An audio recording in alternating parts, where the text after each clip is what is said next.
This year, a brand new electric car built to sell for under $35,000 goes on sale in Canada. Cross into the United States, and you simply cannot buy it. Same continent, same kind of driver, opposite answers. For years, both countries guarded an identical wall against cheap Chinese cars. A tariff so steep it doubled the price at the border. Then, this past January, Canada unlocked its side of the gate. Washington bolted its own tighter. One country decided the cheapest cars on Earth were worth letting in. The other decided they were worth keeping out. What actually happened is this. In January of 2026, Canada's Prime Minister sat down with China's leader in Beijing and signed a deal his neighbor to the south would. Canada dropped its tariff on Chinese electric cars from over 100% down to about 6%. 6. For years, the two governments had marched in step. Washington put a 100% tariff on Chinese electric vehicles in 2024, and Ottawa matched it within weeks. The wall was identical on both sides of the border. Then Canada walked over and unlocked its half of it, two of the closest allies on the planet, and inside of about a year they had split over the biggest shift the car industry has seen in 100 years. Think about what a number like that does to a price tag.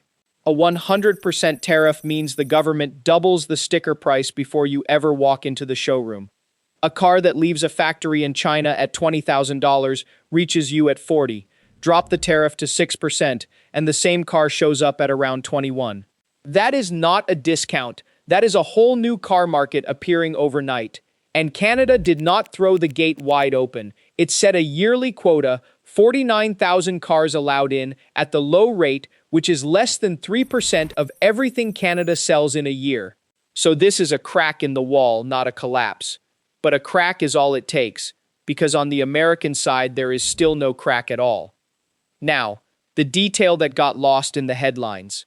This deal was not written to bring in luxury toys. It was built around affordability on purpose. Ottawa set aside a growing slice of that quota for the cheapest cars, and the plan calls for half of every Chinese electric vehicle allowed in to be a model that lands under $35,000 by 2030. The whole thing is aimed at working families, not collectors. Why would Canada want that? Because its own electric cars are expensive. In 2026, the cheapest new electric vehicle you can buy anywhere in Canada starts around $39,000, and for years, that floor barely moved. Meanwhile, in China, a small electric hatchback called the BYD Seagull sells for about $10,000 US. 10,000, a car that costs less than many people spend on a used pickup. So Canada looked at that gap and made a bet. Let a limited number of those cheap cars in, and the price of getting into an electric vehicle finally drops for ordinary drivers. For a household that has watched electric cars sit just out of reach, a genuine option under $35,000 changes the whole calculation, turning an electric car from someday into this year. China did not give this away for free, of course. In return, it tore down its own wall against Canadian farmers, cutting a tariff on Canadian canola seed from 84% to about 15%, and lifting penalties on lobster, peas, and crab worth billions. That canola tariff alone had been choking off a huge share of Canadian farm exports, so both governments walked away with something they badly wanted. China reopened its market to Canadian crops, and in exchange, Canadian drivers get access to Chinese cars. That swap is the part almost no one outside the industry noticed. Two neighbors agreed to stop punishing each other, and they settled the bill in farm crops and electric cars. Step back, and the trade deal is only the surface. Underneath it, two neighbors are choosing opposite futures. Because while Canada was opening its gate, the United States was welding its own shut even harder. As of 2026, no major Chinese car brand sells a passenger vehicle in America under its own name. The 100% tariff is still standing, and with other duties stacked on top, the real rate climbs even higher.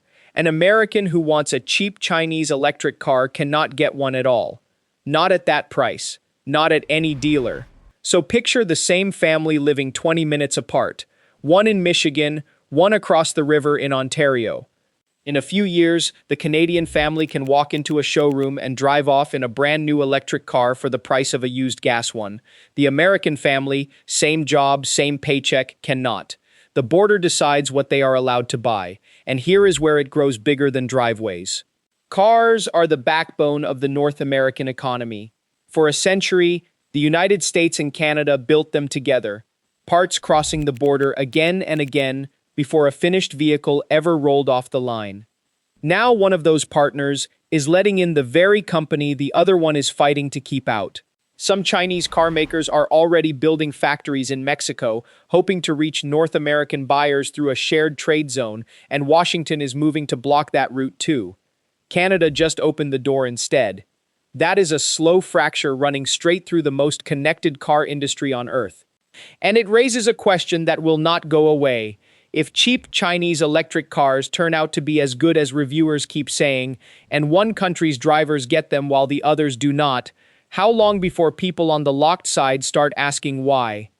But before you picture a flood of $10,000 cars, here is the honest part. The first Chinese electric vehicles that actually reached Canada under this deal were not people's cars at all. In the summer of 2026, 18 of them cleared the port in Montreal, and every single one was a Lotus Electre, a sleek electric SUV that starts near $120,000. The first cars through the gate were aimed at buyers who already had money to spare. The affordable wave builds slowly, 1 year at a time, and only reaches full strength around 2030. And there is a fair worry on the other side of all this. Chinese cars are cheap partly because the government there spent years pouring support into the industry, and letting them in can undercut factories and jobs at home. That is a real cost, and it is exactly what Washington decided it was not willing to pay. Neither country is obviously right. One bet that cheaper cars help drivers, the other bet that a wall protects workers. Both bets are real, and both send a bill to somebody. Strip away the tariffs and the trade language, and you are left with one quiet question. Who gets to decide what you are allowed to drive, you or the line on a map? If a single border quietly deciding the shape of the future is the kind of thing that lights something up in you, then you already think like the people this channel is built for. Subscribe, and we will keep following the machines and the money that are redrawing the map. It all started with one line across a continent. Two countries that once agreed on almost everything about cars, now waking up in two different automotive worlds. One opened its gate to the cheapest cars ever built, the other bolted it shut. So here is what I want to know from you. If that $35,000 Chinese electric car showed up at a dealer near you, would you buy it, or would you want the wall kept up? Tell me below.